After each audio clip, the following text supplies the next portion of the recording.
Mr. Gavaskar joins us live now that the toss is done. We know exactly the 11 of both the teams, Indian team, Australian team. We're going to break down everything with our cricket analyst in Mr. Gavaskar. Saibhai, just to let our viewers know, and I'll break that down, India have gone in unchanged, as you had said also. Play four spinners, they are playing four spinners. So Varun Chakravarti, Kuldeep Yadav, Akshar Patel, Ravindra Jadeja, they're all there in the Indian 11. So no changes from the team that we saw versus New Zealand. Australia, on the other hand, have made 3 changes, which doesn't come as a surprise considering they were playing in Pakistan, very different conditions, and here spin-friendly conditions. And they've got Tanveer Sangha coming into that game, and they've also got the young Cooper Conley, who's the left-arm spinner. He also comes into the Australian team. Saiva, let's start with the toss first. Good toss to win here. It's always a good toss to lose when you don't know what to do against a top team. So the responsibility of taking a decision does not weigh heavily on your mind as a captain. It's out of your hands. The opposition has won the toss and they have elected to bat. So now you plan for that. And that's what I've been saying. If the Australians head in particular gets off to a good start, bring the spinners on, even if it's in the first 10 overs. Set your field accordingly to where his strengths are.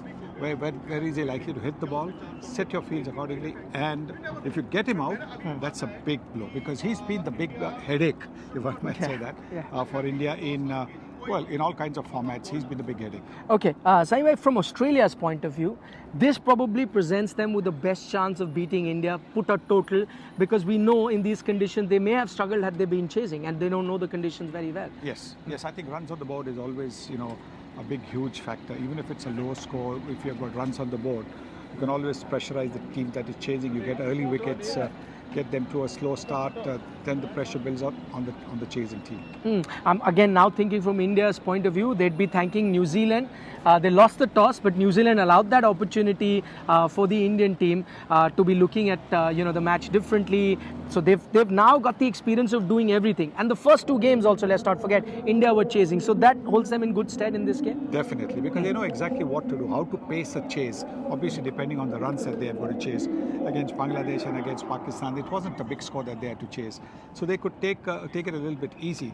Against Australia also, I'm hoping they don't have a big total to chase, which will mean that, you can afford to have a few dot balls to get your eye in, to get a measure of what the pitch is, and then look to play the attacking shots. Let's take a look at those 11s. We'll start with the Indian team. You had called it. In fact, he had said it before the Pakistan game.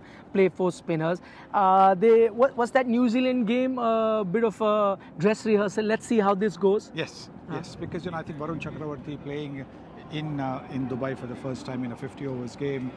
It would have been just a little bit of an issue as far as whether he'll be able to settle in, because look, mentally if you're used to bowling in T20 where you're going to bowl 4 overs and you might bowl 3 overs and then maybe after a gap. Here you know that you might have to bowl 4 5 overs at a stretch. So just to get that that rhythm going was a big plus, and then he got wickets. So what more do you want? I mean, if anybody gets a fifer, that is huge. That is as big as scoring 100 in a T20 game. Also what we saw last time around, even though people said that you've gone in with a fast bowler less, but even the 2 fast bowlers you had barely got the chance to bowl their full quota of over. So you're happy having 40 overs also from the spinners. Yes, absolutely, because the fast bowlers are more likely to go for a few runs in the middle overs. At the start, when the ball is hard and new, you might get the ball to move, you might get a wicket or 2. But when the ball is coming off the pitch at a good pace, where the batters can get under it and hit it over, that is where I think that the quick bowlers, unless they bowl the right lengths, can be expensive. Okay, let's take a look at the Australian team now. 2 spinners coming in. They of course got a Zampa. They've got that Cooper Conley, a young left-arm spinner, and now Tanveer Sangha as well. So, they had those personnel to bring into the 11 in these conditions? Yes. I don't know about Tanveer Sangha or Cooper Conley. Both are relatively new to international cricket, so they will be just a touch nervous. This is a big game. Semi-final of a ICC event is a huge game. So how they cope up with that pressure is going to be interesting to see. Adam Zampa is very, very experienced. He'll bowl well, no question about it. But again, at the top, somebody like a Spencer Johnson or Dwarshuis, he could. I mean, you can take them for runs. But again, depending on how the pitch is playing. What would be that total that would worry the team, or rather a total that will make Australia comfortable?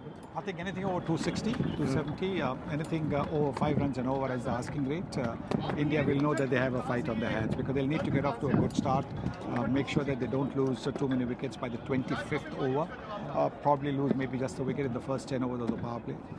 So that's going to be the key. We've spoken about Travis Head a lot in this encounter. Let's not forget two very gritty batters that might come to the fore in these conditions. They've got a Steve Smith, they've got a Manas Lavuschagne. Well, I mean, they're class acts. So, and they also know how to play the limited overs game. But India has got the bowlers to tie them up. So they'll have to do something different than what they're used to when they're playing against pace bowling. Okay, finally, before we let Mr. Gavaskar go, make a prediction for us. What do you reckon Australia get? Who's going to be starting for India today, and what's the end result? My feeling is that the person starting for India, there will be two as far as bowling is concerned. One is Mohammad Shami and the other is Akshar Patel. Okay, Akshar Patel, Mohammad Shami, very left field selection because most people would have gone with the usual suspect that have been doing very well for the Indian team. But Mr. Gavaskar says Akshar Patel, Mohammad Shami. It'll be interesting. Did you pick Mohammad Shami because he actually troubled Travis Head in that World Cup final as well? Head was lucky to survive. Well, he's a very, very good bowler, isn't he? I mean, he's coming back. We've seen his rhythm is very, very good. To come back and bowl the way he has been bowling has been absolutely a joy to watch because, you hardly get to see bowlers with such a lovely run-up, the seam position, the seam upright. It's a joy to watch him bowl. I'm pretty certain it won't have been a joy facing him.